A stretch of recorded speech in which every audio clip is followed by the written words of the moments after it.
네, 여러분 안녕하세요. 제가 오늘 어린이날 이 자리에 설 수 있게 돼서 굉장히 기뻐요. 또 저도 22년 동안 엄마로 살아왔고, 그리고 올해 또 16년째. 10대 때 결혼하셨나? 그렇진 않아요. 네, 감사합니다.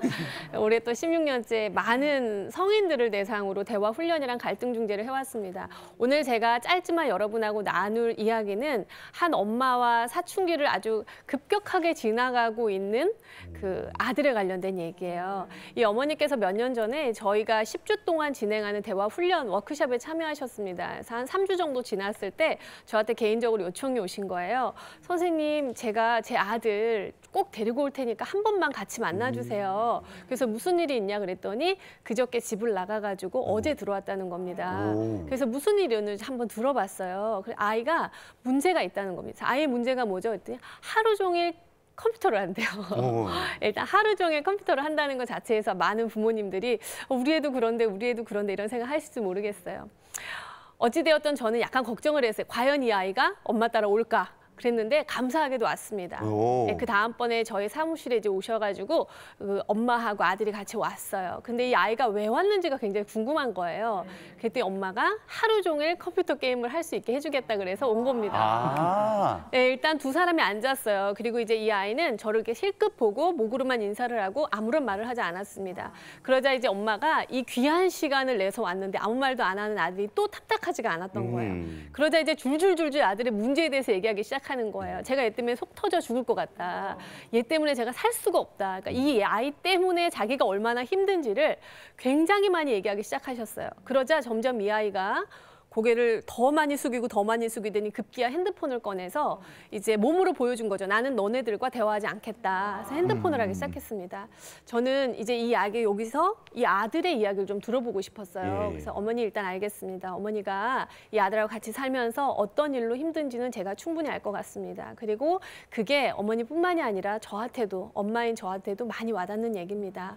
그리고 우리가 어렵게 왔으니까 이제 아들의 이야기도 좀 들어보겠습니다. 하고 이제 아들의 얘기를 들어봤어요. 그러자 이 아들이 자기는 여기 온 이유가 그냥 하루 종일 컴퓨터를 할 수 있게 해주기 때문에 온 거지 자기는 할 얘기가 없다는 거예요. 제가 물었습니다. 그래, 너가 여기 와줘서 너무너무 고마운데 일단 어렵게 왔으니까 엄마가 이렇게 싫어하는데도 불구하고 너가 그렇게 게임을 할 때에는 컴퓨터를 할 때에는 거기에도 나름의 이유가 있지 않겠니? 우리가 그 이유를 같이 고민을 해보자. 그 이유만 찾고 나면 어떻게 해결하면 좋은지. 그래서 너도 게임을 할 때 마음 편하게 또 즐겁게 할 수 있다면 얼마나 좋을 거야? 그랬더니 이 아이가 마음을 조금씩 오픈하기 시작한 거예요. 저희가 했었던 첫 번째 작업은 뭐였냐면 우리가 살면서 필요한 것들을 욕구라고 하는데요. 이 욕구의 단어들을 한 80개 정도 쫙 깔아놓은 거예요. 그리고 이 아이한테 제가 하나만 질문했습니다. 얘야, 여기서 너가 컴퓨터를 하면 충족되는 것들이 있을 거야. 여기 단어들이 한 80개가 있는데 거기에서 너가 원하는 만큼 한번 골라볼래? 그것만 해주면 돼. 그러자 말을 안 걸었잖아요, 제가. 그러자 이 아이가 고르기 시작하는 거예요. 그런데 이 아이가 고르는 것들이 사실 너무 많았습니다. 첫 번째가 대부분의 생각하시는 것처럼 게임을 하면 재미있으려고 한다라고 생각하실 거예요. 그래서 재미를 일단 골랐어요. 근데 그 다음에 고른 것들이 우정이었어요. 우정? 네, 그 다음이 소통이었고요. 그 다음이 존재감이었어요. 네, 그 다음이 선택이었고요. 그 다음이 연결이었고요. 그 다음이 소속감이었고요. 엄청나게 많은 카드들을 고르기 시작하는 겁니다. 그리고 이 아이가 그거를 자기 앞에 이렇게 쭉 깔아놨어요. 제가 어머니한테 이걸 한번 보시라 그랬더니 어머니가 한동안 말을 못 하셨습니다. 그리고 이 어머니한테 여쭤봤어요. 어머니, 이 아이가 게임을 안 하면 뭐가 좋으시겠어요? 그래서 엄마가 두 개를 골랐어요. 첫 번째가 친밀감이었고요. 두 번째가 연결이었어요. 그러니까 아들이랑도 자기가 좀 시간을 보내고 싶다는 거였어요. 그런데 이 사연을 들어봤더니 이 가정이 6개월 전에 낯선 곳으로 이사를 왔어요. 아버지 일 때문에. 그리고 엄마는 일주일에 3일밖에 집에 들어오지 못하는 업무를 하고 계셨습니다.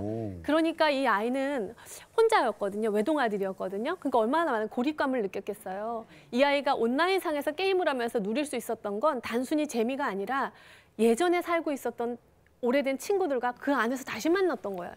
거기서 대화도 하고 연결도 되고 자기 존재감도 살아있다는 걸 느끼고, 그러니까 이 아이한테 게임은 어떻게 보면 지금 생존에 아주 중요한 전략이었던 겁니다.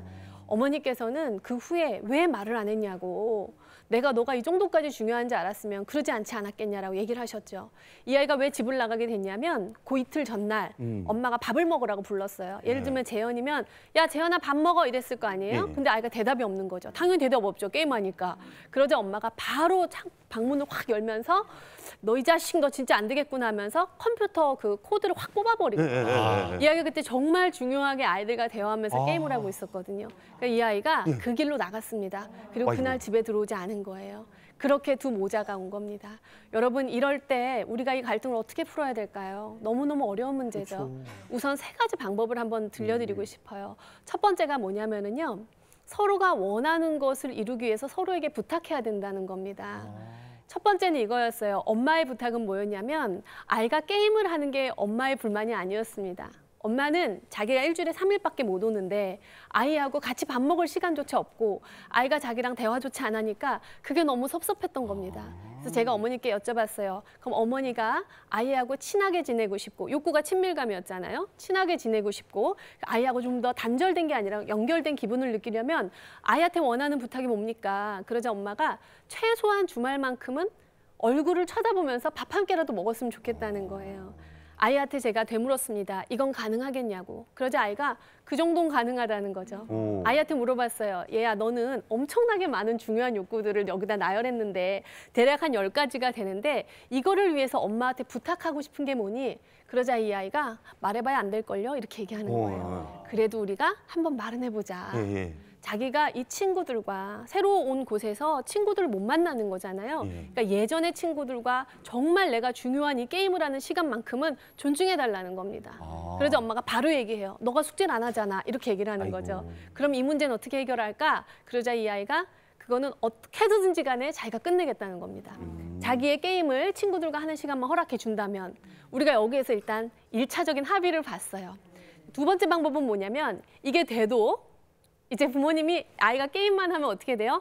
마음이 조급해지면서 제가 숙제도 안 하면 어떡하나 저러다 또 놀면 어떡하나 그러니까 자꾸 이제 방문을 열면서 확인하는 거예요. 그렇죠. 근데 여러분 사춘기가 되면 사춘기는 몸은 이미 성인입니다.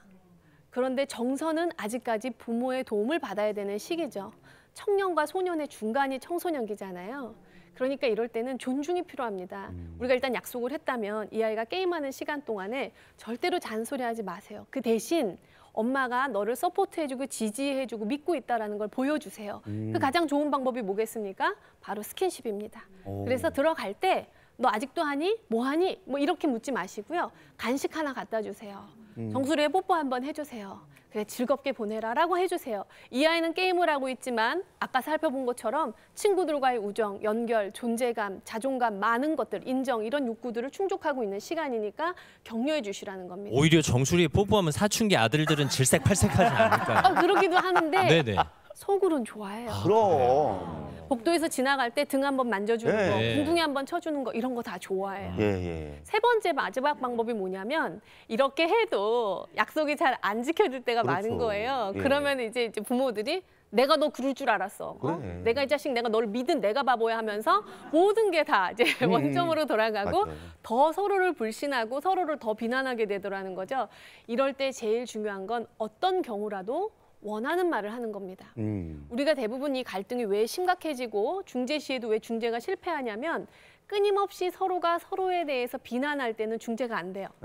그런데 넌 진짜 이기적이야 라고 할 때 엄마가 중요한 건 엄마 입장도 네가 살펴줬으면 좋겠는 거야. 이걸 원하는 말로 돌려내면 엄마는 내 마음을 하나도 이해하지 않아. 라는 말을 엄마가 내 마음을 이해해 주셨으면 좋겠어요.로 원하는 말로 돌려내면 넌 맨날 바쁘지? 나도 너랑 시간을 보내고 싶다라는 원하는 말로 돌려내면 이 갈등은 조금 해결되기가 아주 쉬워집니다. 그래서 아이가 만약에 숙제를 안 하고 게임을 계속했다.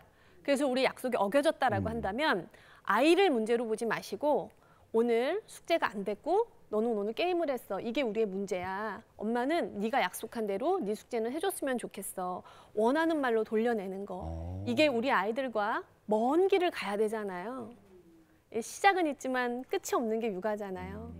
그렇다면 우리가 앞으로 살 날을 이렇게 한번 예측해 보면 여기 아마 1년 살고 나는 좀 죽고 싶다 하시는 분 없을 거예요. 예, 최소한 10년, 20년, 30년, 40년 그 이상도 살고 싶으실 겁니다. 그렇다면 요 6개월에서 한 1년 정도 내가 가급적 서로의 욕구를 꺼내서 문제를 해결해 보겠다. 두 번째는 내가 어떤 잔소리보다는 아이들과 많은 스킨십을 해보겠다. 세 번째는 어떤 경우라도 비난이나 뭐 경멸이나 뭐 이렇게 회피적인 말보다는 내가 원하는 말로 아이들과 관계를 좀 맺어보겠다. 이 노력을 한다는 건 굉장히 가성비 좋은 실천 방법이라는 생각이 듭니다. 그래서 자녀가 감정을 나누고 부모를 찾아준다면 특히 사춘기 자녀들이 이건 정말 감사한 일이고요. 이게 되기 위해서는 하나의 문장을 남겨드리고 싶은데 아이 자체를 문제로 봐서는 절대로 이 관계는 회복될 수가 없습니다. 아이의 행동은 문제가 될 수 있지만 아이의 존재는 언제나 소중하다는 거 우리가 꼭 부모로서 기억했으면 좋겠습니다. 감사합니다. 와. 네, 감사합니다. 예, 반갑습니다, 여러분. 여러분은 혹시 그 어쩔 TV, 어쩔 냉장고 이런 말들 들어보셨습니까? 예, 이게 그 어쩌라고 가서 TV나 봐 이런 뜻이라고 합니다. 예. 그러니까 이런 신조어들을 참 요즘 아이들은 많이 쓰죠. 들어서는 도저히 그 짐작도 가지 않거든요. 그래도 이거는 뜻이라도 있어요. 크크루 뽕뽕 이런 말이 있습니다. 예, 이건 무슨 뜻일까요? 뭐예요?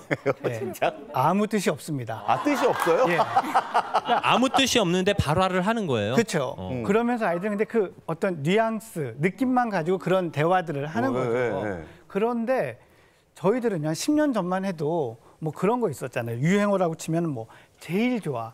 뭐 그리고 요즘은 거의 일반어처럼 된 쌤. 이런 말들이 이제 신조어에 선생님 그거 해당했었죠. 20년 전 아닐까요? 그런가요? 네. 근데 그때 뉴스를 보면 이런 말들이 국어를 파괴하고 있다. 이런 얘기가 나올 정도였거든요. 근데 요즘 아이들은 그거보다 한층 더 된 말들을 쓰고 있는 거죠. 하지만 아이들은 별 걱정 없이 잘 살아가고 있습니다. 문제는 그 아이들을 우리가 이해하기가 너무 어렵다는 거죠. 그 제 클리닉에 이제 상담을 오시는 분들이 물론 이제 부모님들이 아이랑 같이 많이 오십니다만 요즘에 이제 조부모님들도 많이 오세요. 오셔가지고 이 아이에 대한 고민을 이제 상담을 하시는데 대부분 이런 거예요. 우리 애가 하루 종일 폰만 본다. 도대체 우리 애는 밖에 나가서 놀려고 하지 않는다. 이런 걱정이 많으시고 또 뭐 컴퓨터 하니 그러면 숙제하는 거예요. 이런데 밤에 엄마 아빠한테 혼나는 거예요. 숙제 안 했다고. 그렇죠. 예. 그래서 얘가 뭘 하는지 무슨 생각하는지 이런 걸 잘 모르겠다. 이런 고민들을 많이 말씀을 하세요. 사실 이제 정서나 발달이나 이런 데 큰 문제가 있지 않은 한 부모님이나 또 조부모님이나 아이에 대한 가장 많은 걱정은 공부, 학습인 것 같습니다. 예. 그런데 요즘 아이들의 이런 학습을 또 공부를 좀 이해하고 도와주려면 아이들을 좀 알아야 돼요. 그래서 제가 요즘 아이들의 특징적인 걸 몇 가지 이렇게 잡아서 말씀드릴게요. 요즘 아이들은요, 예전보다 대화보다 문자를 훨씬 더 좋아합니다. 이런 말씀 들어보셨죠? 내가 문자했을 때 전화 오면 그 사람은 아재다. 애들은 똑같은 의사소통을 문자로 하는 걸 훨씬 더 편안해합니다. 근데 그러다 보니까 한 가지 문제가 생겨요. 뭐냐면 해야 될 말도 안 하려고 해요. 특히 사이가 불편하거나 또는 말의 내용이 불편해지면 문자로 하려고 합니다. 문자로. 예. 그래서 아이들이 정말 개개인의 어떤 개인차가 크고 표현이 자유로운 아이들이지만 정작 언어적인 표현력은 좀 떨어져 가고 있는 것 같다. 이런 게 이제 요즘 아이들의 첫 번째 특징이고요. 두 번째는 예전보다 요즘 아이들이 스마트폰을 더 친하게 생각해요. 그렇죠. 친구보다. 예. 아이들이 자발적으로 외톨이가 되는 경우들이 있어요. 그게 뭐냐면 갈등이 생기면 이 갈등을 지금 요 앞에 강의 들은 대로 이렇게 대화로 풀지 않고 게임이나 폰으로 풀어요. 이게 더 재밌고 쉽고 힘들지 않거든요. 예. 심지어는 갈등이 없어도 그냥 이 세상이 너무 재밌으니까 이 안에 있는 아이들이 예전보다 점점 많이 늘어가고 있어요. 이러다 보니까 요즘 아이들의 특징적인 게 하나가 뭐냐면 다른 사람하고 유대감을 맺는 것 이런 것에 대해서 좀 생각이 덜하고 그런 능력도 좀 떨어지는 친구들이 많습니다. 물론 성향에 따라서는 이런 게 여전히 중요하고 잘하는 친구들도 있지만 점점 이런 아이들이 우리 주변에 많이 보이고 있다는 거죠. 마지막으로 공부나 정보를 얻는 데 있어서 글자보다 영상을 훨씬 많이 택해요. 예전에는 초록창에 검색했지만 요즘은 빨간 창에 검색을 합니다. 그리고 그 빨간 창에 영상 그 길이 나오잖아요. 이 길이가 이제 10분을 넘어가면 안 봅니다. 예. 짧게 보면서 하죠. 예전에는 제가 이제 상담을 이렇게 처음 시작할 때만 해도 부모님의 고민 중에 하나가 하루 종일 TV만 봐요였어요. 요즘은 그런 고민이 없습니다. 애들이 본방사수를 하네요. 다들. 다 방영이 끝날 때 기다렸다가 재미없는 부분 건너뛰고 재미있는 부분 반복하고 이런 성향이 되게 커졌습니다. 그러니까 짧은 컨텐츠에 집중하고 오래 무언가를 유지하지 못하니까 집중력이 약해지는 그런 현상들이 많이 나타나죠. 자, 그러면 이렇게 집중력이 약해진다는 게 요즘 아이들의 공부에 어떤 영향을 주느냐 하면요. 요즘 아이들이 겪는 최대의 난관이 문해력이 떨어진다는 겁니다. 문해력. 이 문해력이라는 건 딱 글자 그대로만 뜻을 설명하자면 글을 이해하고 표현하는 능력인데 이게 자기 글을 표현하는 것도 그렇지만 남의 글을 이해하는 것도 포함이 되거든요. 근데 이거를 못하면 사실 뭔가 깊이 있는 생각을 하거나 뭔가 깊이 있는 정보를 얻기가 점점 어려워지는 거죠. 근데 이런 제 어떤 느낌, 인상을 뒷받침해주는 연구 결과들이 있습니다. 이 뭐냐면요. 이 OECD 국가에 있는 아이들을 대상으로 피싱이나 이 스미싱 들어보셨죠? 이거를 얼마나 잘 구분하나 봤더니요. 우리나라 학생들이 만 15세, 그러니까 중3, 고1 나이죠. 이때가 OECD 국가 중에서 제일 못해요. 오히려 문자 사기에 노출될 위험이 높다는 높아지는 뜻이네요. 거죠. 네. 뿐만 아니라 2018년도, 그러니까 코로나19 이전이죠. 이때 했던 검사에서 이미 이제 피사라는 테스트가 있는데 이 테스트에서 보면은 그 약 한 10년 전, 그러니까 2009년도에 비해서 2018년도에 읽기 능력이 최하위인 아이들의 수가 3배가 늘었어요. 그 디지털 키즈라고 하죠. 이제 태어나서부터 이런 디지털 기기를 접하고 거기서 학습한 아이들, 이런 아이들이 보통 그렇지 않은 아이들보다 한 수천 단어 정도의 어휘력 부족이 있다는 연구도 있거든요. 그러면 생각해 보면 이 4차 산업혁명 시대 이런 말을 하는데 그 특징이 단순한 일자리들이 사라진다는 거잖아요. 근데 문해력 저하가 성적 저하랑 이어지는 확률이 또 대단히 높아요. 다른 나라에 비해서 우리나라가 조금 더 심한 편인가요? 우리나라가 조금 더 심하고 빠르게 가는 것 같아요. 아이고. 그래서 이런 아이들이 나중에 소위 말하는 양질의 일자리, 본인이 원하는 일자리 같은 걸 구하기가 점점 더 어려워지는 거죠. 그래서 우리가 아이들을 키우는 데 있어서 단순히 수학을 잘하는 아이, 영어를 잘하는 아이 이게 중요한 게 아니고 이 미래 시대에 다가올 정보들을 학습할 수 있는 아이로 키워주는 게 대단히 중요하거든요.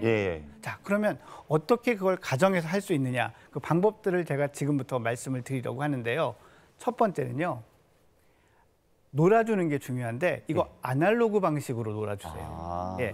제가 이제 상담할 때 아이랑 많이 놀아주시는 게 필요합니다. 이렇게 말씀드리면 같이 TV나 영화를 보거나 어디 놀이동산을 가거나 그런 게 시간이 좀 아까우니까 학습용 게임을 시키거나 영어를 이렇게 들려주거나 이렇게 하거든요. 근데 사실 이런 거는 대부분 수동적 학습이 되지 능동적 학습이 되지 않아요.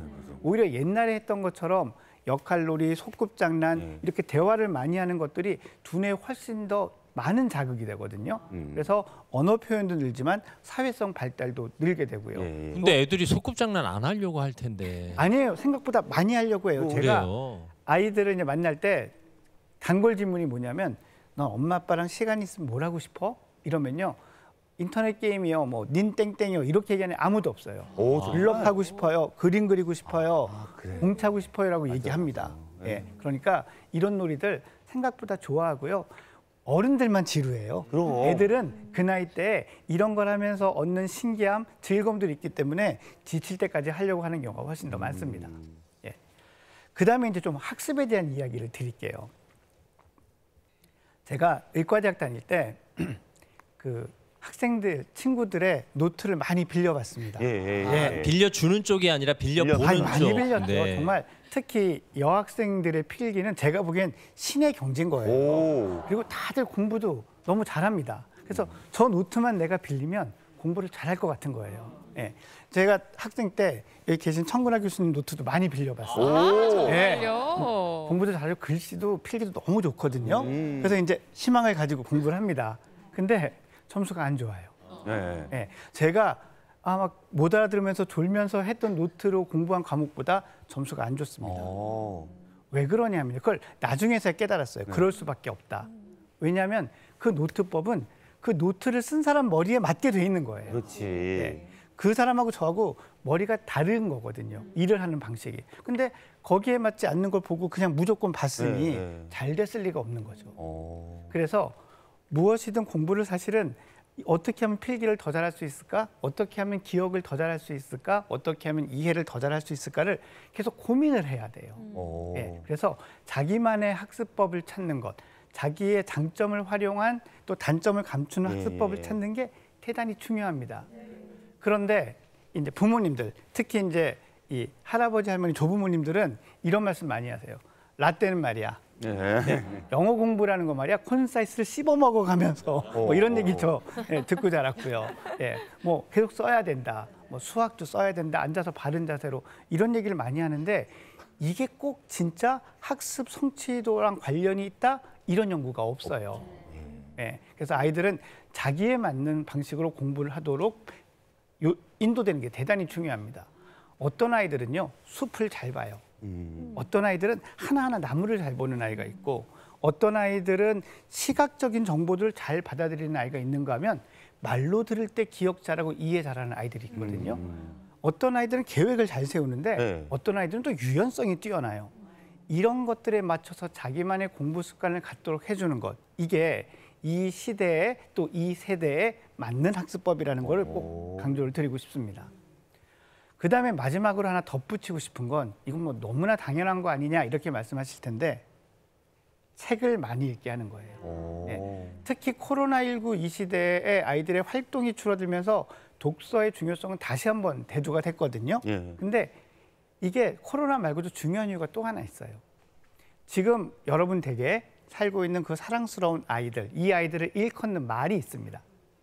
이 말이 바로 알파 세대라는 말이에요. 대개 2010년도에 출생해서 2024년도까지 지금 아마 초등학교 6학년 나이쯤 되는 아이들이 이제 태어나 있는 건데 이 아이들을 알파 세대라고 하는데 얘네들은 태어날 때부터 AI나 스마트 기기가 옆에 있었던 아이들이에요. 그러니까 이들이 보는 세상이 너무 많이 다릅니다. 이들은 AI가 불러주는 알람을 듣고 깨고 AI가 들려주는 노래를 듣고 AI가 들려주는 동화를 들으면서 잠을 자는 아이들이에요. 그러니까 이런 아이들에게 독서를 통해서 생각과 느낌을 표현할 수 있는 기회를 주는 것, 이게 대단히 중요합니다. 심청전 읽었다고 심청 아버지 이름 묻고 그러지 마세요. 이거 듣고 나서 뭐가 느낌이 왔는지 어떤 생각이 들었는지를 표현하게 해주는 게 대단히 중요합니다. 그러려면 한글을 알아야 되겠네요? 아니요, 읽어주셔도 돼요. 그러니까 아이와 책을 가지고 대화를 많이 하겠다라고 생각을 해주시면 좋을 것 같아요. 제가 짧은 시간에 어떻게 공부하면 좋겠다라는 말씀을 많이 드렸습니다. 근데 이러면 이제 부담이 많이 되실 거예요. 저 언제 다 해? 근데 한 가지씩 즐겁게 하다 보면 어느 순간 여러분들이 정말 전문가처럼 선수가 되어 있으실 거거든요. 즐거운 마음으로 하나씩 해가실 수 있으면 아이들의 시대에 맞는 학습법, 자기주도 학습법 키우실 수 있을 거라고 생각합니다. 감사합니다. 네, 노규식 선생님의 강연이었습니다. 네, 안녕하세요. 저는 정말 우리 길고 긴 코로나 지나오느라고 지친 우리 아이들 그리고 부모님들에 대한 이야기를 좀 나눠볼까 합니다. 얼마 전에 여자아이하고 엄마 아빠가 찾아왔는데요. 이제 그 아이가 사실은 처음 오게 된 계기는 동생이 태어나고 나서 어린이집을 안 가겠다고 어린이집을 거부해서 놀이치료를 시작하게 됐었어요. 그래서 놀이치료를 하면서 이제 아이가 상당히 좋아지고 이제 치료 종결을 좀 해도 되겠구나 하고 이제 마지막 날 저랑 함께 부모가 아이가 이렇게 해서 많이 좋아졌으니 이제는 그만 치료합시다라고 이제 하려고 하고 있는 사이에 아이가 그림을 그리고 있었거든요. 그래서 선생님, 제가 그림 그린 거 좀 보세요. 짜잔 하면서 이제 엄마 아빠랑 함께 있는 사이에다가 그림을 딱 이렇게 들이밀더라고요. 근데 그 얼굴에 절반이 코하고 입이 있어야 될 자리가 사각으로 네모로 돼 있는 겁니다. 뭐 같아요? 마스크를 그린 거죠. 그러니까 아이가 본 거는 너무 모든 사람들이 이 얼굴 절반이 다 사각이니까 얼굴을 그렇게 한 가족을 그렸는데 그 모든 4명, 5명이 다 그런 사각, 절반이 사각인 그런 상태였어요. 그래서 이게 아니 집에서는 엄마 아빠는 마스크 벗고 계실 텐데 아이가 왜 이렇게 마스크를 그렸을까요? 그랬더니 어머님이 조심스럽게 고백하는 말씀이 아버지가 약간 결벽증이 있으셔서 집에서까지도 마스크를 쓰고 마스크를 쓰고 계시고 있구나. 늘 손 소독하시고 그런다고 하더라고요. 그래서 이제 아이랑 노는 것도 서로 얼굴 마주고 부비부비 하면서 아날로그식으로 우리 노규식 선생님이 얘기했듯이 그렇게 놀아줘야 되는데 그냥 뭐 서로 그냥 약간 평행놀이를 한다거나 마주보지 않고 서로 침튈까 봐 뭐 그러니까 아이는 어떤 상호작용이나 얼굴을 마주할 경험이 없었던 것이죠. 물론 그 아이의 그림이 아주 이상하다는 것은 아닙니다. 아이들이 본 대로 그릴 뿐인 거죠. 그렇지만 그것이 아이의 어쨌거나 머릿속에는 얼굴을 온전히 인식하고 있지 않다라는 것이 상당히 이제 인상적이고 그게 또 다른 어떤 후유증을 남길 수도 있다라는 그런 이야기들을 이제 해볼 수가 있을 것 같아요.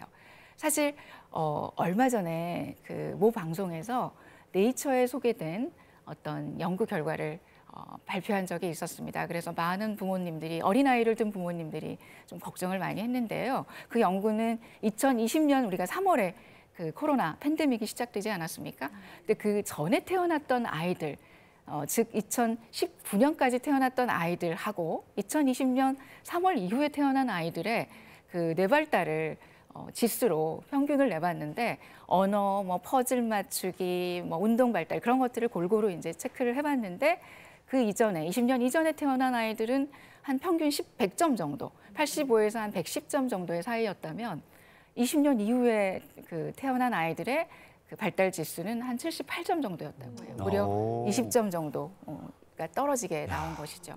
그렇다면 그 마스크가 도대체 아이들의 뇌 발달을 뭐 얼마나 어떤 기전으로 도대체 저하시켰을까 좀 궁금하잖아요.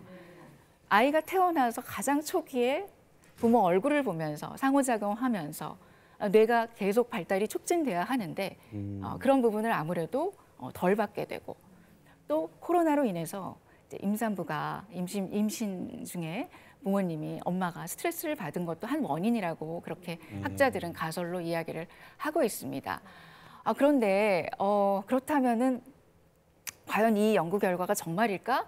사실 너무 극단적이긴 해요. 극단적이긴 하지만 사실 제가 또 소아정신과 의사로서 완전히 간과할 수만은 없는 게 그 초기 출생부터 만 2, 3세까지가 얼마나 중요한 시기인지를 저는 너무 잘 알고 있기 때문이죠. 또 하나의 사례가 있는데요. 27개월 정도, 2돌 간 넘긴 아이입니다. 그 아이는 언어 발달 지원으로 이제 왔는데 이유는 그 연년생 언니가 아이를 자꾸 밀치고 굉장히 좀 질투를 해서 그리고 엄마 아빠는 계속 싸우고 그런데 엄마 아빠 싸우는 거를 아이는 못 본 척하고 그리고 자기는 각자 방에서 노는 거죠. 거실에서 한 명은 놀고 방에서 놀고.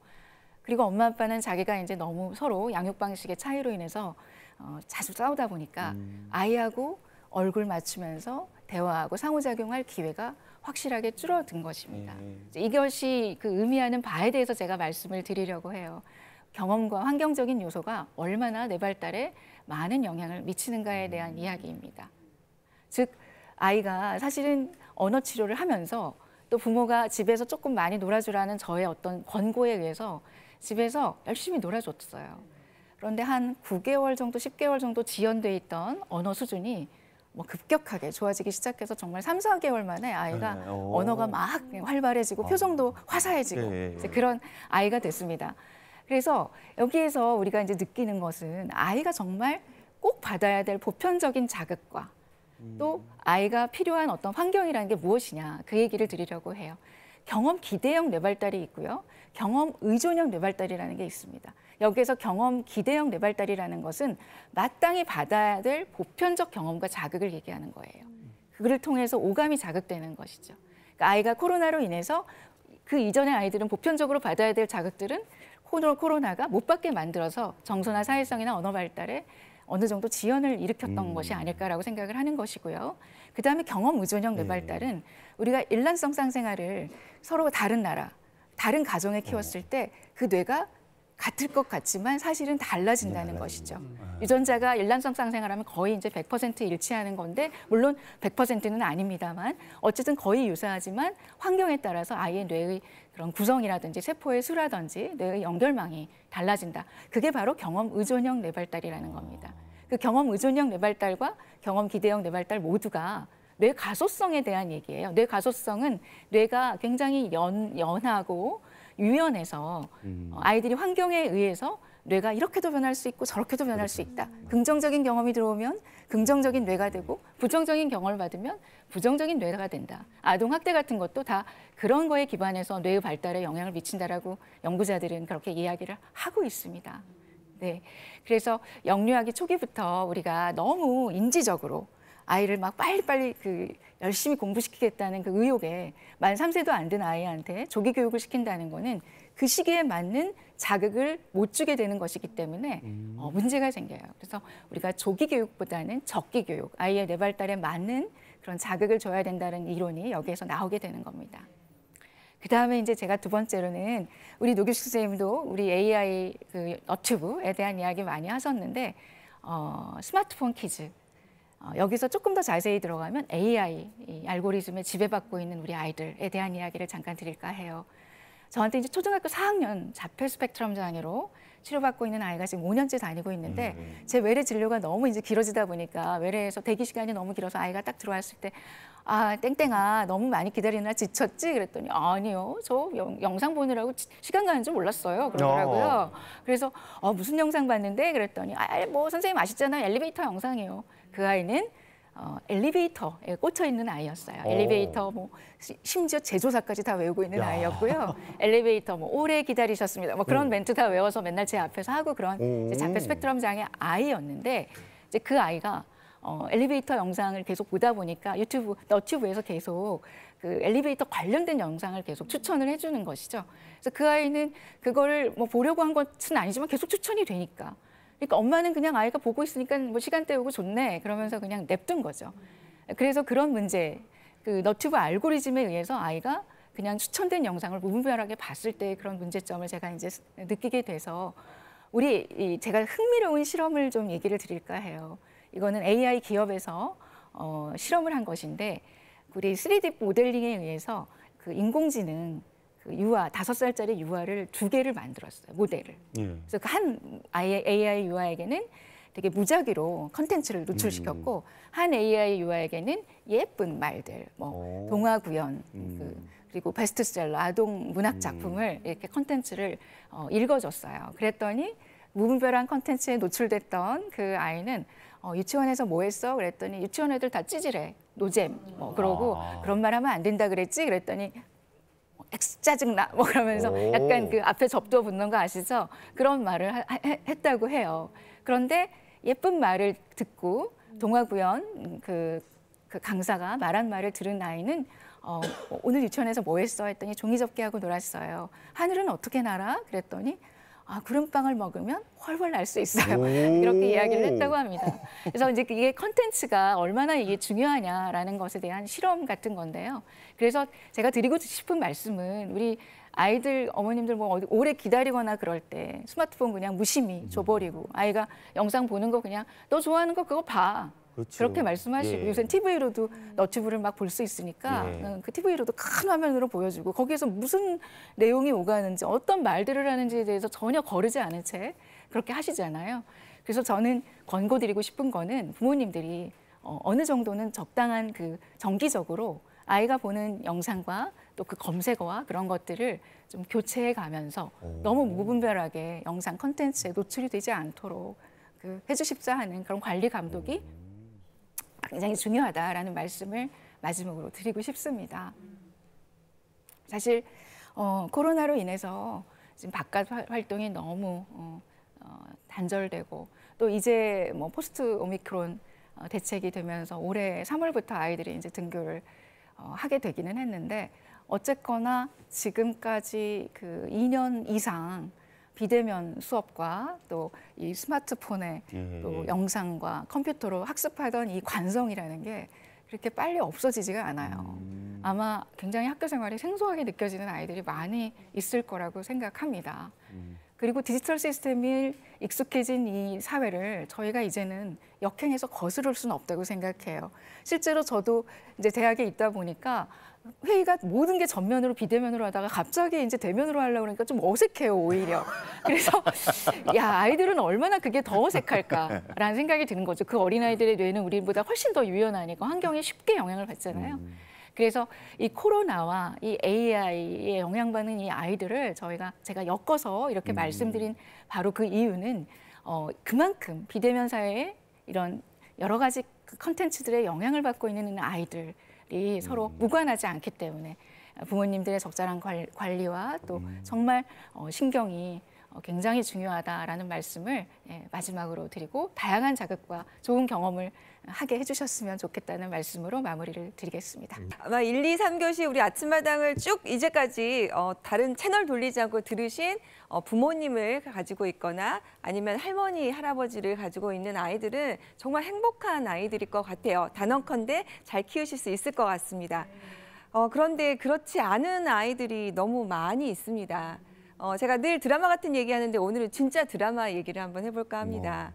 2018년에 했던 나의 아저씨라는 드라마 기억나세요? 네, 너무 예쁘죠. 아이유 씨가 주인공이었어요. 그런데 그 예쁜 아이유 씨가 무표정한 얼굴로 막 그 식당에 있는 막 음식들을 가지고 끼니를 때우고 커피 믹스 3개 막 뜯어가지고 먹고 그런 모습을 보면서 굉장히 가슴도 아프고 거기에 대해서 공감이 되는 드라마였는데요. 근데 이제 주인공의 상황은 이랬어요. 6살 때 부모님을 잃고 이제 청각장애라는 할머니하고 살고 있는 21살의 아가씨였죠. 그런데 사연을 보니까 부모님이 많은 사체를 남기고 돌아가셔서 저한테 상담을 했으면 상속 포기를 하라고 했을 텐데 변호사를 못 만나가지고 그러니까 그럴 형편도 안 되는 거예요. 상담도 받을 형편도 아니고 누군가 이 아이에게 너 변호사하고 상담을 해보지 그러니 라고 아무도 조언할 수 없는 아이였죠. 그래서 사채업자들한테 맨날 쫓겨다니고 돈 갚겠다고 각서 쓰고 그렇게 이제 도망 다니는데 어느 날 사채업자가 집에 들어와서 본인에게도 행패를 부리고 할머니한테까지 행패를 부리니까 이걸 막다가 우발적으로 살인을 저지르게 됩니다. 이 아이가 살인을 저지른 아이가 되고 소년원에 가게 되죠. 그러니까 정말 어떤 상황에서 나의 인생이 어디로 흘러갈지 모르는 아이인데 그 아이유가 주인공이 이 아이의 마음을 정말 믿어주고 보살펴주는 어른을 만나게 됩니다. 그래서 이제 나의 아저씨 이성균 씨였죠. 그리고 그의 아내 가족들이었는데요. 그렇게 해서 이제 나의 존재 가치를 발견하고 하나의 정말 새로운 구성원으로서 자리 잡는 해피엔딩으로 그 드라마가 끝났어요. 그래서 많은 분들이 지금도 기억하시는 것 같아요. 근데 이 이제 드라마를 어느 판사님이 언급을 해서 또 화제가 됐습니다. 소년 사건을 담당하는 판사님이셨는데요. 마지막 판결할 때 이런 내용을 얘기를 하셨어요. 드라마 나의 아저씨를 보고 느낀 점은 이 세상에 아이유 같은 아이는 많지만 이성균 같은 어른은 적다는 거. 그래서 모든 아이가 이성균 같은 어른을 만나서 뉘우치고 성장하는 것은 아니지만 그런 기회조차 주지 않고 중형을 선고하는 것은 의문이다라고 판결을 하셨습니다. 정말 가슴에 와닿는 내용인 것 같아요. 정말 우리는 나의 아저씨에 나오는 이성균 같은 어른이 있을까? 나는 그런 사람이 되어줄 수 없을까? 그런 고민을 한번 해보게 됩니다. 사실 이제 우리 아까 비난하면 안 된다, 뭐 여러 가지 얘기했는데 가장 큰 것은 누군가 나에게 낙인을 찍는다는 거. 나는 뭔가 잘못된 사람이고 나는 더 이상 사회에 복귀할 수 없는 낙인을 찍는다는 건 굉장히 위험한 일인데 그 상황에 놓인 아이들도 누군가의 관심을 가진다면 변할 수 있는 사례들이 있어서 좀 소개를 해드리려고 합니다. 네. 18살 소년이 있었는데요. 이 소년은 중학생 때부터 자전거 훔치고 휴대폰 훔치고 무면허 운전하고 휴대폰 개통 사기까지 하는 아이였어요. 그런데 이제 이 아이를 이제 선고를 하는데 판사님이 좀 고민이 되시는 거예요. 소년원을 보낼까? 아니면 보호 처분을 할까? 근데 이제 소년원에 가게 되면 많은 분들이 아시지만 그 안에서 더 나쁜 일들을 배워올 수 있고 가장 큰 거는 뭐냐면 내가 사회로부터 분리돼 버린다. 난 낙오돼 버린다 이런 좌절감에 빠질 수 있어서 판사님들이 이 소년원을 보내는 처분에 대해서 굉장히 고민을 많이 해요. 그래서 판사님이 마지막에 이런 생각을 하고 얘를 한번 따끔하게 혼을 좀 내줘야 되겠다. 그렇게 해서 이 아이 태도를 보고 결정을 해야 되겠다고 생각을 하셨어요. 그런데 그 아이의 대답이 너무 그러니까 판사로서는 당황했던 것이 나는 18살이 되도록 한 번도 이렇게 혼나본 적이 없다는 거예요. 오. 내가 어떤 행동을 해도 누군가 나에게 너의 행동은 잘못됐어. 너 이제부터 이건 하지 마. 라고 뭔가 규칙을 정해줬다면 내가 그렇지 않았을 텐데 아. 부모님조차 내가 어떤 행동을 할 때 도대체 내가 뭘 하는지 관심도 없고 여기에 대해서 야단을 치지도 않았다는 거예요. 예. 이런 얘기를 하는 아이는 어때요? 개선 가능성이 있겠습니까? 가능성이 가능성이 있겠죠. 그래서 예. 판사님이 소년으로 보내지 않고 보호 처분을 해서 이 아이는 그 안에서 여러 가지 프로그램을 했는데 합창 프로그램을 했대요. 합창 프로그램에는 노래를 하면서도 굉장히 감성이 좋아지고 지능이 발달이 예. 되겠지만 다른 아이들과 사이에 또 협동도 배울 수 있잖아요. 그래서 굉장히 좋은 프로그램, 다행히 이 아이는 제대로 된 아이로 성장을 해서 본인의 꿈인 산업 디자이너가 되기 위해서 지금 노력을 하고 있다고 합니다. 잘 됐다. 그리고 또 이런 합창 프로그램에 참여했던 아이들이 재본 발생률이 거의 제로에 가깝다고 해요. 오. 그래서 이런 기회를 갖는 아이와 갖지 못하는 아이가 이렇게 큰 차이가 있는 거죠. 그때 그 판사님이 고민하지 않고 소년원을 보냈다면 이 아이는 기회를 갖지 못했을 걸 생각하면 그러니까 관심을 가지고 고민해 준다는 것이 얼마나 중요한지 다시 한번 좀 생각을 하게 됩니다. 또 다른 사례는요. 법정에 섰던 또 소년 이야기인데요. 이 아이는 3살 때 어머니를 잃었어요. 그리고 아버지는 알코올 중독자입니다. 할머니만이 이 아이의 보호자인데 할머니도 생활비가 없다 보니까 매일 청소하시고 노동하시면서 근근히 벌어서 생활하시다 보니까 이 아이는 집에 항상 혼자 있는 거예요. 그러니까 밖에 돌아서 친구들하고 하다가 초등학교 6학년쯤 되니까 여러분들 많이 들어보시고 요새 가출팸 이런 아이들하고 관계를 하게 되면서 이제 배고프면 물건 훔치고 이러다가 결국에는 법정에 오게 됩니다.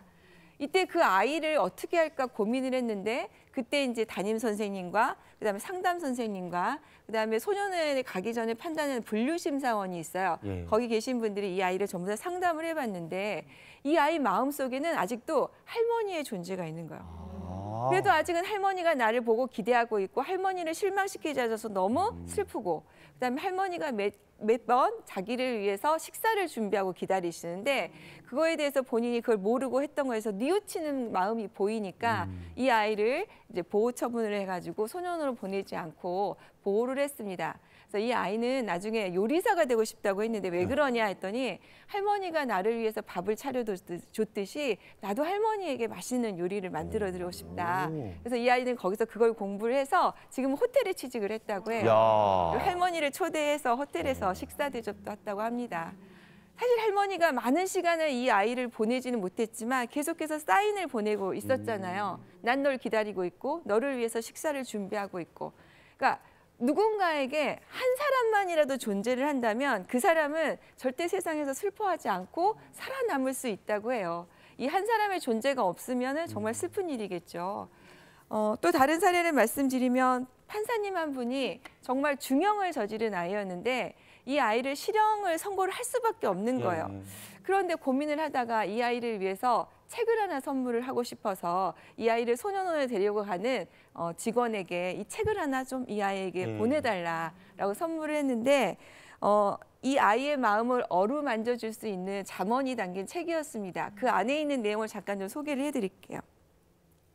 마음을 다쳤을 때 보복심을 일으키면 내 고통만 보입니다. 그 대신 스스로를 진정시키고 내면의 자비빛을 일깨워서 상대방을 이해하려고 노력을 하면 나에게 고통을 준 상대도 결국은 고통받고 있다는 사실을 볼 수 있습니다. 흔히 이제 그런 얘기 많이 하잖아요. 왜 나만 힘들지? 왜 저 사람들은 나만 괴롭히지? 라고 거기에 빠져 있을 때 다른 사람을 생각해 볼 수 있는 기회, 그 얘기를 담고 있는 책을 선물을 함으로써 그 아이는 한번 그 세계에 대해서 생각해 볼 수 있고 변할 수 있는 기회를 갖지 않았을까 싶어요. 우리 박사님 책을 많이 읽으라고 하셨는데 정말 책이 중요한 것 같습니다. 실제로 이제 역학조사를 보면요. 소년범들 중에서 이 아이들이 어떤 가정에서 자랐는가를 봤더니 실제로 가정이 붕괴된 경우가 굉장히 많았고 가정폭력의 피해에 노출된 사례가 많았어요. 신체 방임이 88명. 정서학대가 35명, 신체학대, 이건 실제적으로 폭행을 당한 겁니다. 44명, 그리고 성학대 1명까지, 정서방임, 정말 내버려 두는 겁니다. 감정에 대해서 전혀 보살피지 않고, 이게 58명. 그러니까 이렇게 많이 노출된 아이들이 소년범이 되는 거죠. 그런데 이제 최근에 여러 가지 얘기 나오는 게 촉법소년들의 뭐 연령을 낮춰야 된다. 점점 얘네들을 더 처벌해야 되는 이런 목소리가 많잖아요. 근데 촉법 소년들을 9,600여 명, 거의 뭐 10,000명에 가까운 아이들을 해봤는데 그 중에서 실제로 강력 범죄는 4.5%에 불과했다고 합니다. 그럼 나머지 애들은 우리가 말하는 강력하게 처벌해야 한다, 사회에서 분리시켜야 되는 아이들보다는 우리가 기회를 주고 관심을 가지면은 다시 이 사회로 복귀할 수 있는 아이들이 95%라는 거죠. 그래서 이 95%에 대해서 우리가 한번 생각을 해봤으면 좋겠어요. 여러분 마지막 또 드라마 얘기로 마무리해볼까요? 소년재판, 소년심판 보셨습니까? 드라마? 거기에 막 김혜수 씨가 나와서 나는 소년범을 혐오합니다. 뭐 이런 대사에 광고 많이 났었는데 실제로 그 드라마에는 이런 얘기도 있어요. 한 아이를 키우기 위해서는 온 마을이 필요하다. 그런데 온 마을의 사람들이 관심을 못 가지면 이 아이를 망치게 된다. 이런 얘기도 있습니다. 우리 1, 2, 3부 강의 들으시면서 내 아이 잘하는 방법에 대해서 고민을 많이 해보셨다면 그거 조금만 넓혀서 내 옆에 있는 아이, 우리 사회가 모두 다 손가락질하는 아이들에게도 기회를 줄 수 있는 어른이 된다면 우리 사회가 저는 정말 더 나아질 수 있지 않을까 싶어요. 우리 아이들이 앞으로 내 삶을 짊어져 줄 아이들이잖아요. 그래서 그 아이들에게 관심을 좀 베풀어 주시면 훨씬 더 건강하고 아름다운 사회가 될 수 있지 않을까 합니다.